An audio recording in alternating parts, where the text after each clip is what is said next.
विक्की कौशल की जितनी तारीफ करें उतनी कम है। जिस तरीके से पहले उन्होंने सरदार उधम में अपने परफॉर्मेंस को एक नेक्स्ट लेवल पे लेके गए थे, जिस तरीके से उन्होंने सरदार उधम के कैरेक्टर को हमारे सामने शोकेस करा था, वही मेरे लिए बहुत ज्यादा हो गया था।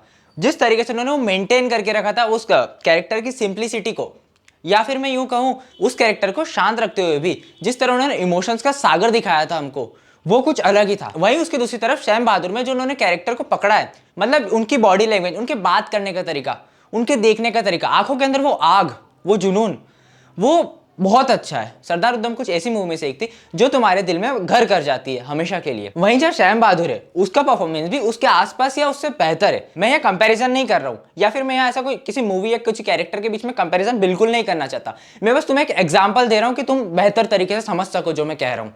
यहाँ विक्की कौशल ने बहुत अच्छी तरीके से एक्टिंग करी है। इस परफॉर्मेंस को देख के ऐसा लगता है कि बाकी परफॉर्मेंस के कंपैरिजन में ये एक एक्स्ट्रा ऑर्डिनरी होने वाली है। और वैसे भी इस साल का बेस्ट एक्टर नेशनल अवार्ड तो विक्की कौशल को ही मिलने वाला है। और मेघना गुलजार की विक्की कौशल के साथ ये दूसरी मूवी है। और मेघना गुलजार की एक खास बात है कि वो ट्रू स्टोरी पर ही मूवीज बनाती हैं।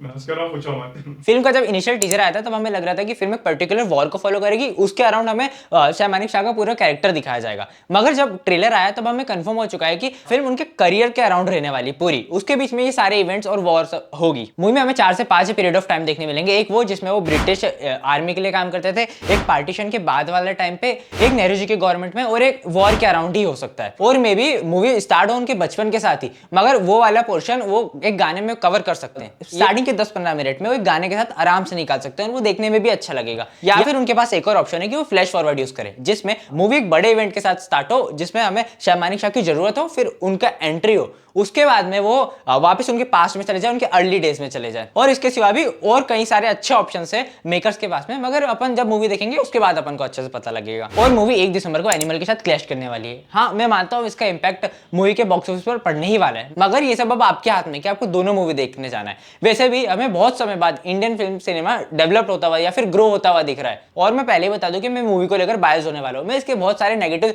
आपको नहीं बताने वाला मूवी देखकर आने के बाद भी, अनलेस इसके फैक्ट्स के साथ मैनिपुलेशन हो या फिर कुछ मेजर टेक्निकल एरर या फिर ऐसा कुछ हो, तभी मैं इसके नेगेटिव्स के बारे में बात करने वाला हूं। बाकी मूवी आने के बाद हम उसकी खूबसूरती की, उसकी प्रेजेंस की, उसकी एक्टिंग की, बाकी तो तुम समझ ही जाओ, इन सब की अच्छे से बात करने वाले हैं। और अगर तुम्हें अब तक समझ में नहीं आया कि ट्रेलर कैसा है, या फिर तुम उन कुछ खास लोगों में से हो जिनको इतनी तारीफ सुनने के बाद भी समझ में नहीं आ रहा कि ट्रेलर कैसा है, तो सिर्फ तुम्हें बता रहा हूं मैं कि ट्रेलर अच्छा है और मूवी देखने जानी है हमको, क्योंकि तुम तो दोस्तों से लेके देखोगे। OTT आज के बाद कोई भी ऑफिसर या जवान मेरे रिटन ऑर्डर के बिना अपनी पोस्ट से पीछे नहीं हटेगा, और मैं वो ऑर्डर कभी नहीं दूंगा। Sam is here.